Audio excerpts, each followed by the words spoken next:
Let's talk about dependent and independent clauses and why commas matter. First, we've got to make sure we're clear about what a clause is. It has a subject and a verb. It is not necessarily a complete sentence. And there are two types of clauses that we need to understand, independent and dependent. So let's look at that. What is an independent clause? As we said, it has a subject and a verb. It forms a complete sentence that can stand alone. I like to compare it to an adult who can take care of themselves and support themselves. An independent clause does not start with any subordinating conjunctions, which I'll explain shortly. For example, I can say, I love my job. In this example, the subject is I and the verb is love. Now, what is a dependent clause? Like all clauses, it has a subject and a verb, but it cannot stand alone. I like to compare a dependent clause to a child who needs someone to take care of them, the adult, or the independent clause. So, it must be attached to an independent clause to make sense. It also starts with a subordinating conjunction, which is the part that attaches the dependent clause to the independent clause, kind of like a child is subordinate to the adult. So here's an example. Because I work with such great people.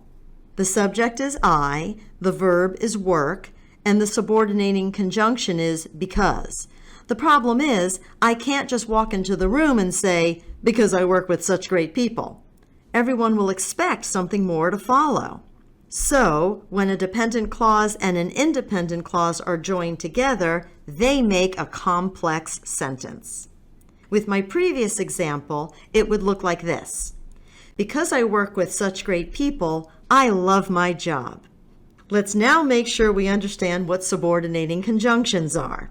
They are connecting words that are followed by a clause, which is a subject and a verb, to form a dependent clause, which will then need to be attached to the independent clause. These connecting words, or subordinating conjunctions, also identify the type of dependent clause we're looking at.